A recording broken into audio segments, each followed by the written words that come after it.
Jake Matthews opened his eyes and tasted blood. His head felt like someone had hit it with a hammer.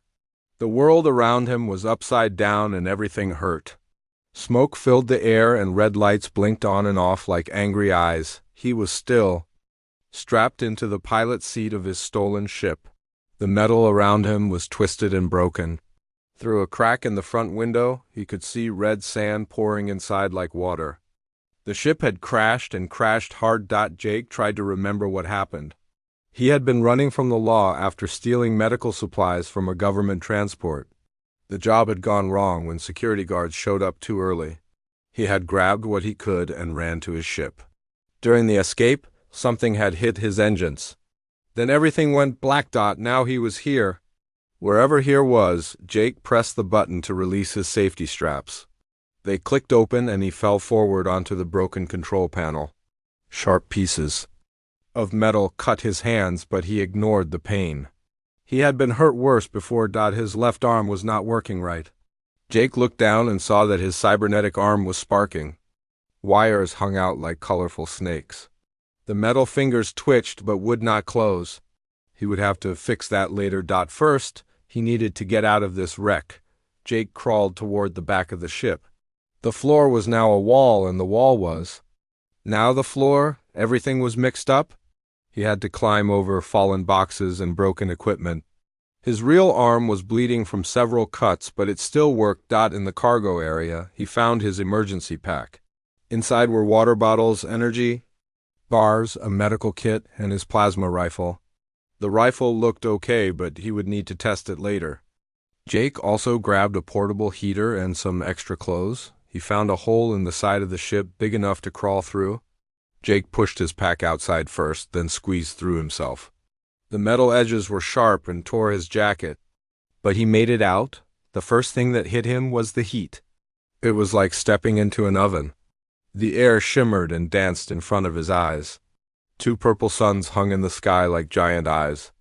Jake had never seen purple suns before. He was standing on red sand that stretched in every direction. The sand was not like earth sand. It was darker, almost the color of dried blood. When he picked some up, it felt heavier than normal sand. Jake looked around for any sign of life. He saw nothing but sand dunes rolling away like frozen waves. In the distance, there were mountains. They looked blue and far away. Maybe there would be water there. His ship was buried nose first in a sand dune. Only the back half stuck out. Jake walked around it, looking for anything useful. Most of the ship was crushed or buried. He would not be flying anywhere soon. The silence was strange. On most planets there were sounds. Wind, animals, insects, something. Here there was nothing. Just the quiet hiss of sand sliding down the dunes. Jake opened his medical kit and cleaned his cuts. He wrapped bandages around his hands and put cream on the burns. His cybernetic arm was still sparking. He opened a panel and saw that several wires were torn. He did not have the right tools to fix it properly, but he could make it work for now. He twisted the broken wires together and wrapped them with tape. The sparking stopped. When he tried to move the fingers, they moved slowly, but they moved. It would have to do. The heat was getting worse. Jake checked his watch. If this planet had normal days, it was still morning. That meant it would get even hotter later. He needed to find shelter, or he would cook like meat in the sun. He filled his water bottles from the ship's water recycler. The machine was damaged, but still working.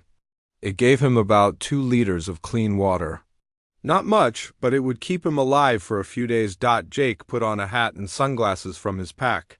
He wrapped a cloth around his neck to protect it from the sun. Then he started walking toward the mountains. They looked very far away, but what choice did he have? The sand was hard to walk on. His feet sank in with each step. It was like walking on a beach, but worse. The sand was hot even through his boots. After an hour, his legs were already tired. He stopped to rest and drink some water. The water was warm, but it tasted good. Jake looked back at his ship. It was already hard to see. The heat made everything wavy and unclear. Something was wrong with his compass. The needle spun around and around without stopping. Jake hit it with his finger, but it kept spinning. That was not good. Without a compass, he could get lost very easily in this desert. He tried his radio next. There was nothing but static. Number. Voices, no signals, nothing. Either there was no one on this planet or something was blocking the signals. Jake did not like either option. The suns were getting higher and the heat was getting worse. Jake found a small hill of sand that cast a shadow. He sat in the shade and ate an energy bar. It tasted like cardboard, but it gave him strength. As he sat there, Jake thought about his situation. He was alone on an unknown planet with limited supplies. His ship was destroyed and his radio did not work. No one knew where he was. No one was coming to help him, but Jake had been in bad situations before. He had survived prison, war, and betrayal. He had lived through things that would break other men. He was not going to die on some desert planet. He would find water. He would find shelter. He would find a way off this rock. That was what humans did. They survived. As the day grew hotter, Jake continued walking toward the distant mountains. The sand crunched under his feet like broken glass. Sweat poured down his face despite the cloth covering. But he kept walking. Behind him, his footprints, filled with sand as the wind blew them away. Soon there would be no sign that he had ever been there. But Jake did not look back. He only looked forward toward the blue mountains that seemed to shimmer in the heat like a dream. The desert was vast and empty, but Jake Matthews was not empty. He was full of anger and determination and the stubborn human refusal to quit. He would need all of that in the days to come. Jake had been walking for 3 days. His water was almost gone and his lips were cracked like old leather. The mountains looked exactly the same distance away as when he started. That should have been impossible, but Jake was too tired to think about it clearly. His cybernetic arm had stopped working completely on the second day. Now it hung at his side like dead weight. The real problem was not the arm, though. The real problem was that something was very wrong with this place. On the morning of the 4th day, Jake saw footprints in the sand. They were human footprints and they were fresh. Jake felt hope rise in his chest like a balloon. Someone else was alive on this planet. He followed the tracks over a small hill. On the other side, he saw a woman sitting under a piece of metal. That created shade. She was wearing torn clothes but looked surprisingly healthy. Her skin was tan but not burned. Her hair was clean. The woman looked up when she heard Jake's footsteps. She had kind eyes, but there was something sad in them, something that made Jake feel cold despite the heat. "Another new arrival," she said. Her voice was calm, like she had been expecting him. "How long have you been walking?" 4 days, Jake said. His voice was rough from thirst. "Do you have water?" The woman reached into a bag and pulled out a bottle. Jake grabbed it and drank deeply. The water was cool and clean. It was the best thing he had ever tasted. "Thank you," Jake said when he finished drinking. "I'm Jake Matthews." "Lisa Rodriguez," the woman said. "I used to be a terraforming engineer. That was before my transport got hijacked and I ended up here." "How long have you been on this planet?" Jake asked. Lisa smiled, but it was not a happy smile. "That's a very good question. Time works differently here. I think it's been about 8 months, but it could be longer. Or shorter, it's hard to tell." Jake sat down in the shade next to her. "What do you mean time works differently?" "This isn't a planet, Jake," Lisa said. "This is something much worse." She pointed at the mountains in the distance. "See those mountains? I've been walking toward them for months. They never get closer. Sometimes I walk away from them, toward where my ship crashed, but I always end up back here, at this exact spot." Jake felt his stomach drop. "That's impossible, is it?" Lisa asked. "Have you tried walking back to your ship?" Jake thought about it. He had been so focused on reaching the mountains that he had not looked back much. When he did look back, his ship had seemed to stay the same distance away. "The mountains," Jake said slowly. "They haven't gotten any closer." "Now you're starting to understand," Lisa said. "This isn't a planet, it's a prison." Lisa stood up and gestured for Jake to follow her. They walked over another hill and Jake saw something that made his heart stop. There was an oasis with green trees and clear water. Around the oasis were small shelters made from salvaged materials. People moved between the shelters. Jake could see humans, but also other creatures he did not recognize. Some were tall and thin with blue skin. Others were short and covered in fur. There were maybe 30 beings total. "Welcome to paradise," Lisa said with bitter humor. "The only place in this prison where we can actually survive." They walked down to the oasis. The other people looked up as they approached. A few humans came over to greet Jake. They introduced themselves as Tom Wilson, Maria Garcia, and David Chun. They all had the same sad look in their eyes that Lisa had. "Another crash survivor?" asked Tom. He was a big man with scars on his arms. "Let me guess. Your ship broke down while you were running from something." "How did you know?" Jake asked. "Same story for most of us," Maria said. She was older than the others, with gray hair and weathered hands. "We were all criminals or rebels or people someone wanted to disappear. Then our ships mysteriously broke down and we crashed here." David was younger, maybe in his 20s. He wore glasses that were held together with tape. "I was studying alien artifacts when my research ship lost power. I've been here the longest, about 8 years. 8 years?" Jake could not hide his shock. "Time moves strangely here," David explained. "Sometimes a day feels like a week. Sometimes a week passes in what feels like hours. The sun never sets in the same place twice. The stars change positions randomly." Lisa led Jake to the water's edge. "Drink as much as you want. This oasis provides just enough water and food to keep us alive, but never enough to be comfortable." Jake knelt and drank from the clear water. It was cold and sweet. But as he drank, he noticed something strange. The water level never went down, no matter how much he drank. "The trees bear fruit," Tom said, pointing to the green trees around the oasis. "Just enough to feed everyone here, but never any extra. The water never runs out, but it never overflows either." "Who built this place?" Jake asked. "We call them the Builders," David said. He pulled out a notebook filled with drawings and writing. "I've been studying this prison for years." The Builders were an ancient alien race. They collected intelligent beings from across the galaxy. "Collected them for what?" "Study," David said. His voice was bitter. "We're specimens in a zoo. Or maybe rats in a maze. The prison watches everything we do." "It learns from us." Maria sat down next to Jake. "Every species breaks differently." The Builders wanted to understand how different minds work when they're pushed to their limits. "What happened to the Builders?" Jake asked. "Gone," Lisa said. "Probably died out millions of years ago, but their machines keep running."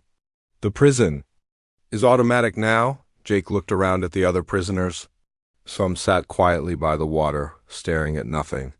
Others paced back and forth like caged animals. A few worked on meaningless projects, building things that would never help them escape. "People have tried to escape," Tom said, reading Jake's thoughts. "Hundreds of attempts over the years. Digging tunnels, building aircraft, sending signals. Nothing works." "The prison adapts," David explained. "When someone tries to dig, the ground becomes harder than diamond. When someone tries to fly, the air becomes too thick to move through. When someone tries to break the walls, they discover there are no walls to break. Then how do you know it's a prison?" Jake asked. David smiled grimly and pointed up. "Look." Carefully at the sky, Jake looked up. At first he saw nothing unusual. 2 purple suns and clouds, blue sky. Then he noticed something wrong. The clouds were moving in perfect circles. The suns never moved from their positions. And when he looked very carefully at the horizon, he could see a faint curve like they were inside a giant sphere. "It's all fake," Lisa said. "The sky, the suns, the mountains. We're inside an enormous artificial environment. The real question is not how to escape. The real question is why we haven't gone insane yet." Jake felt a chill run down his spine despite the heat. He was not just lost on a strange planet. He was trapped in an alien prison designed to break his mind. "So what do we do?" he asked. "We survive," Maria said, "one day at a time.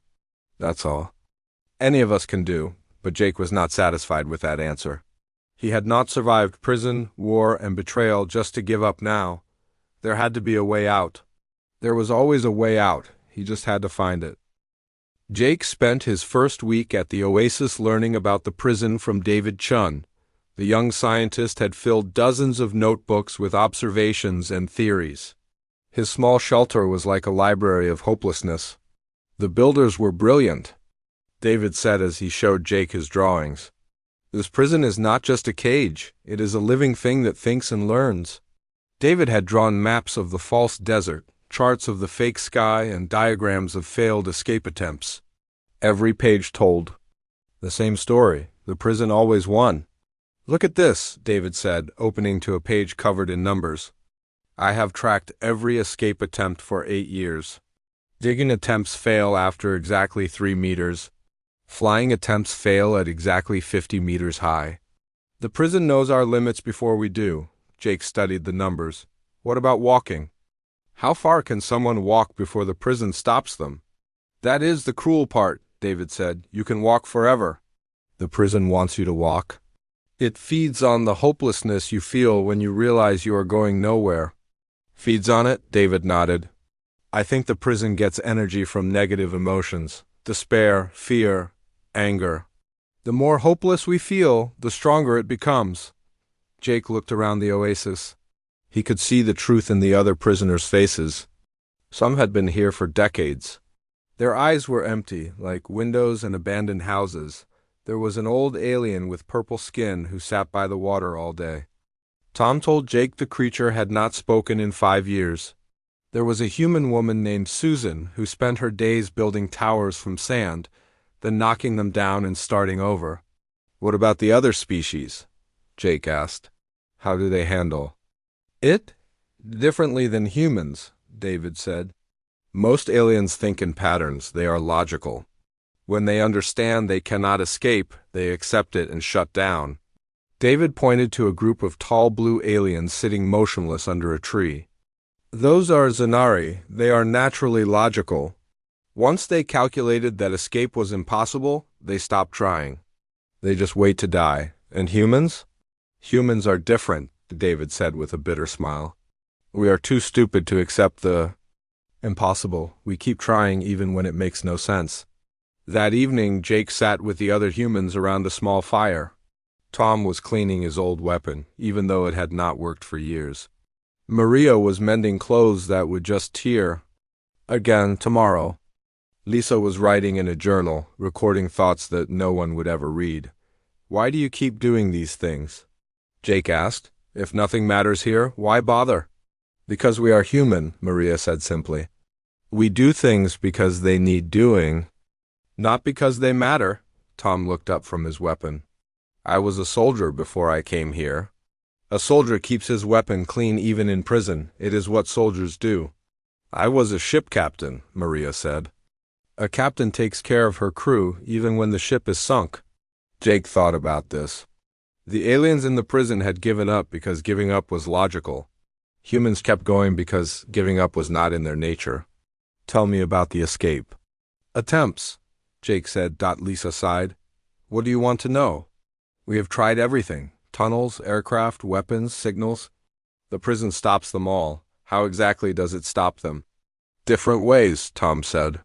When I tried to dig a tunnel, the sand turned to solid rock. When Lisa tried to build a flying machine, the air became thick as water. When I tried to send a radio signal, Maria added, my equipment just stopped working. Not broken, just dead. Jake leaned forward. What if the prison is not reacting to your actions? What if it is reacting to your thoughts? The others looked at him with interest. David said the prison learns from us, Jake continued. What if it reads our minds? What if it knows what we are planning before we do it? That would explain a lot, David said slowly. Every time someone plans an escape, they expect it to fail. Maybe the prison makes it fail because they expect it to fail, but how could we escape if it reads our minds? Lisa asked. Jake smiled for the first time since arriving at the oasis, by not having a plan. The next day, Jake began testing his theory. Instead of walking toward the mountains like everyone expected, he walked in random directions. He did not plan where to go. He just walked wherever his feet took him. The prison seemed confused. Sometimes Jake found himself back at the oasis after an hour of walking. Sometimes he walked for a whole day before returning. The distance and time kept changing. "It is working," David said excitedly when Jake told him about the experiments. "When you act randomly, the prison cannot predict what you will do." "But that still does not help us escape," Tom pointed out. "Maybe it does," Jake said. "What if? The prison is like a computer? What if it has programs that tell it how to react to different actions?" "Go on," Lisa said. "Computers are very good at handling expected inputs," Jake explained. "But they break down when you give them unexpected inputs. What if we could confuse the prison's programming?" Jake spent the next few days watching how the prison reacted to different behaviors. When someone sat quietly, nothing happened. When someone tried to escape, the prison stopped them immediately. But when someone did something completely random and pointless, the prison seemed to pause, as if it was trying to understand what was happening. The breakthrough came when Jake noticed something about the humans versus the aliens. The aliens in the prison followed logical patterns even in their despair. They sat in the same places, ate at the same times, followed the same routines, but humans were naturally chaotic. Even when they tried to be logical, they did random things. They hummed songs for no reason. They collected useless objects. They told jokes that made no sense. "That is it," Jake said suddenly during dinner. "That is why humans last longer in this prison." "What do you mean?" Maria asked. "The prison was designed to handle logical minds," Jake said. "It expects prisoners to behave in predictable ways, but humans are not predictable. We do crazy things for no reason." "So?" Tom said. "So we need to be more human," Jake said. "We need to be so random, so chaotic, so completely illogical that the prison cannot understand us." David looked skeptical. "How would that help us escape?" "I do not know yet," Jake admitted. "But I think if we confuse the prison enough, it might make a mistake, and when it makes a mistake, we will be ready." Jake looked around at the other humans. They were tired, broken, and hopeless, but they were still human. And humans had one advantage that no alien species possessed. They were magnificently unpredictable. Jake started his plan the next morning. Instead of sitting quietly like the aliens, he began doing random things that made no sense. He built sand castles and then destroyed them. He sang old Earth songs while walking in circles. He collected rocks and arranged them in patterns that meant nothing. The other humans watched him with confusion at first. "Has Jake lost his mind?" Susan whispered to Tom, but David understood what Jake was doing. "He is testing the prison," David explained. "He's trying to confuse it." Jake noticed that when he did logical things, the prison responded quickly. When he tried to dig, the ground became hard. When he tried to climb, the air became thick. But when he did random things, the prison seemed to pause, like it was thinking. "It works," Jake told the other humans that evening. "When I act crazy, the prison does not know how to react." "But what good does that do?" Lisa asked. "We still cannot escape." "Not yet," Jake said, "but I have an idea. The prison expects us to behave like logical beings. What if we all stop being logical?" Jake explained his plan. All the humans would start acting randomly and chaotically. They would do things that served no purpose. They would be so unpredictable that the prison could not understand them. "That sounds insane," Tom said. "Exactly," Jake replied. "Insane is what humans do best." The next day, all 7 humans began Jake's chaos plan. Tom started having conversations with imaginary people. Lisa built sculptures from food scraps. Maria taught alien prisoners human games that had no rules. David wrote nonsense equations in the sand. The aliens watched the humans with confusion. The blue Zanari tilted their heads like puzzled dogs. The purple creature by the water actually looked up for the first time in years. "What are the humans doing?" one of the furry aliens asked David. "Being human," David replied while building a tower of twigs that would fall over immediately. The prison's reactions became strange. Sometimes the fake suns would flicker. Sometimes the water in the oasis would taste different. The mountains in the distance seemed to move slightly from day to day. Jake noticed that the alien prisoners were starting to change too. Some began copying the humans' random behaviors.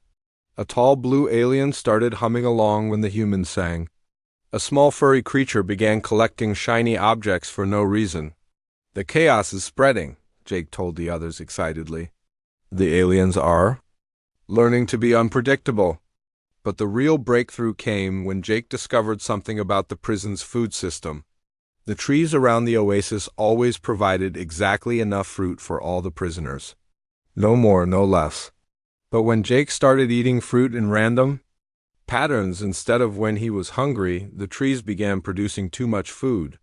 The prison is making mistakes, David observed. It cannot calculate how much food we need if we do not eat logically. Jake pushed the experiment further. He convinced all the prisoners to eat randomly. Sometimes they would eat 3 meals at once. Sometimes they would not eat all day. Sometimes they would eat rocks and sand along with the fruit. The prison systems began to malfunction. The trees produced fruit at wrong times. The water level in the oasis rose and fell unpredictably. The fake weather changed every few hours instead of following patterns. It is working, Lisa said with excitement. The prison cannot handle chaos. But Jake was thinking bigger. What if we could make the prison think we are broken? What do you mean? Maria asked. Computers delete broken files, Jake explained. What if the prison thinks we are corrupted data instead of prisoners? Jake's new plan was even crazier. The humans would act so randomly that the prison would classify them as malfunctioning instead of intelligent beings. They would become so chaotic that the prison would want to get rid of them. The humans threw themselves into the plan with desperate energy. They staged fake battles with invisible enemies. They held races where the goal was to come in last. They built monuments to imaginary gods made from garbage. Jake taught the alien prisoners human concepts like sarcasm and practical jokes. Soon the blue Zanari were telling lies for fun. The furry creatures were playing pranks on each other. The purple alien by the water started laughing at things that were not funny. The prison's reactions became increasingly desperate. Systems that had worked perfectly for millions of years began failing. The fake sky sometimes showed 2 different weather patterns at once. The ground would randomly become soft or hard without warning. The breakthrough moment came when the prison tried to communicate directly with the prisoners. Holographic messages appeared in the air, written in various alien languages. Return to standard behavioral parameters, the messages said. Cease irregular activities immediately. Jake laughed when he saw the messages. It is trying to give U.S. orders. That means we are winning. The humans ignored the messages and became even more chaotic. They danced without music, built boats on dry land, and held serious discussions about nonsense topics. They convinced the other prisoners to join them in acts of beautiful insanity. The prison's messages became more frequent and more desperate. Warning: behavioral anomalies detected. Resume normal activities or face consequences. But the prisoners were past caring about consequences. They had found something more powerful than fear. They had found the joy of being magnificently, chaotically human. The alien prisoners, learning from the humans, discovered their own forms of chaos. The logical Zanari began making art that meant nothing. The careful furry creatures started taking unnecessary risks. Even the ancient purple alien began moving randomly instead of sitting still. Jake realized they had created something the builders never expected. They had turned a prison design to study predictable behavior into a laboratory of pure chaos. Every system was failing because the prison could not understand what they were doing. The prison is breaking down, David reported. I can see cracks in the fake sky. The mountains moved 3 kilometers yesterday. Something big is happening. Jake felt hope growing in his chest. For the first time since arriving at the oasis, escape seemed possible. They had found the prison's weakness. It could handle despair, fear, and logical resistance, but it could not handle humans being human. The revolution of chaos had begun. The prison's breakdowns were getting worse every day. Jake woke up one morning to find the oasis water had turned bright green. The fruit on the trees was growing in impossible shapes. Two of the fake suns had disappeared completely, leaving only one purple light in the strange sky. "Look at this," David said excitedly, showing Jake his notebook. "I have been tracking the malfunctions. They are increasing exponentially." "The prison is losing control?" Jake studied David's charts. Every act of chaos by the prisoners caused multiple system failures. It was like throwing rocks at a house of cards. Each impact brought down more pieces than the last. "We need to push harder," Jake said. "The prison is almost broken, but not quite." Jake gathered all the prisoners around the green oasis water. Humans, aliens, creatures from a dozen different worlds. They all looked at him with hope in their eyes. Hope was something most of them had forgotten existed. "Today we end this," Jake announced. "Today we become so chaotic that the prison cannot stand it anymore." Robert Johnson, a human who had arrived just weeks before Jake, raised his hand. "What exactly are we going to do?" "We are going to have a festival," Jake said with a grin. "A festival of complete madness." Jake organized the prisoners into groups. Each group had a different job in the Chaos Festival. One group would create art from prison debris. Another would perform plays about imaginary events.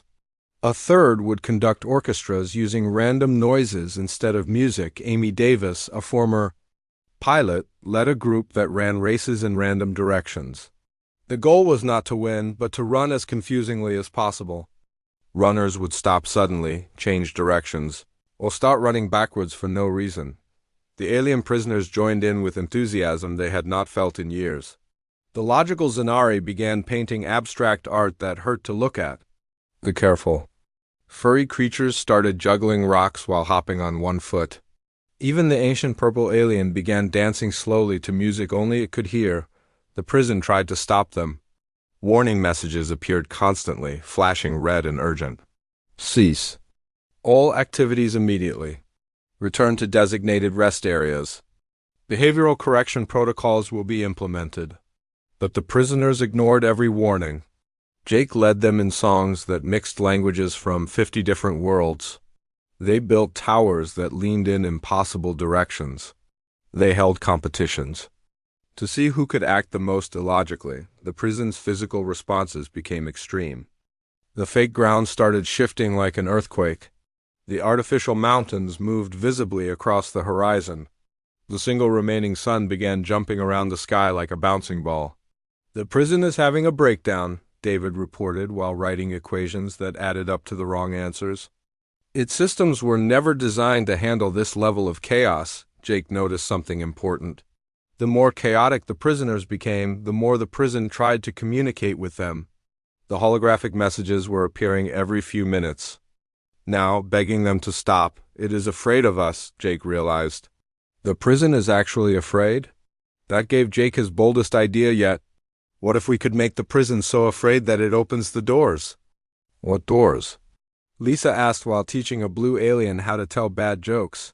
"Every prison has doors," Jake said. "There has to be a way in and out even if we cannot see it." Jake organized the final phase of their chaos attack. All the prisoners would focus their insanity on one single demand. They would act so randomly and chaotically that the prison would do anything to get rid of them, including opening whatever exit existed. The prisoners formed a massive circle around the oasis. Humans and aliens held hands, creating a ring of united chaos. Then they began the most magnificently insane performance in galactic history. They chanted numbers in random order. They danced without rhythm. They laughed at sadness and cried at happiness. They built impossible structures and destroyed useful things. They sang the wrong words to songs that did not exist. The prison's reaction was immediate and dramatic. The entire artificial environment began shaking. Cracks appeared in the fake sky, showing darkness beyond. The mountains crumbled like sandcastles. The remaining sun flickered like a dying light bulb. New holographic messages appeared, but these were different. Instead of warnings, they were offers. "Negotiation requested," the messages said. "Prisoner release protocols available. Cessation of irregular behavior required for implementation. Jake felt his heart race. The prison was offering to let them go, but he was not satisfied with just escaping. He wanted to free everyone, not just make a deal for some. No deal, Jake shouted at the holographic messages. Free everyone or we keep being crazy forever. The prisoners increased their chaos in response. They performed interpretive dances about quantum physics. They held serious debates about whether purple was a number. They built catapults that shot. Friendship instead of rocks. The prison's final breakdown was spectacular. The fake sky shattered like glass, showing the real ceiling of their artificial environment. The walls became visible as the holographic projections failed. Jake could see that they were indeed inside a massive sphere, just as David had theorized, but most importantly, Jake could see doors. Huge metal doors built into the walls, glowing with soft blue light. The exit protocols were activating. We did it! David screamed with joy while dancing with a confused furry alien. The prison is opening! The metal doors began to slide open with a sound like thunder.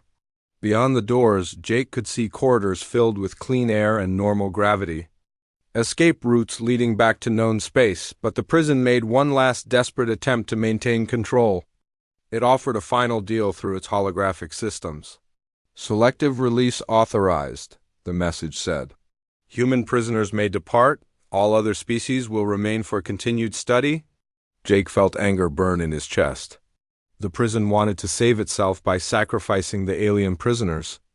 It was willing to let the troublesome humans go as long as it could keep studying the others. Absolutely not, Jake said firmly. Everyone goes free or nobody goes free. The other humans nodded in agreement. They had learned something important during their time in the prison. Unity was stronger than individual survival. Chaos was better when it was shared. Jake looked at the open doors, then at his fellow prisoners. Humans and aliens who had become friends through shared insanity. He made his choice. Nobody takes the deal, Jake announced. We all escape together or we stay here and drive this prison completely insane. The prisoners cheered and continued their festival of chaos. They would not abandon each other. They had learned that the greatest human trait was not just unpredictability, but loyalty to those who stood with them in the madness. The prison systems began failing catastrophically. It could not handle the rejection of its offer. The doors opened wider and emergency protocols activated. The ancient alien AI that ran the facility faced a choice it had never encountered before: keep the chaotic prisoners and lose everything, or let them all go and preserve what remained of its systems. The decision was about to be made. The prison's AI was breaking down. Jake could hear it in the desperate electronic sounds that filled the air. Alarms were blaring, lights were flashing, and the holographic messages were appearing so fast they overlapped each other. System failure. Imminent, the messages warned. Emergency protocols required. Prisoner cooperation essential for facility preservation. But the prisoners had no intention of cooperating. They continued their chaos festival with even more energy. Jake led them in a song that mixed curse words from 20 different languages.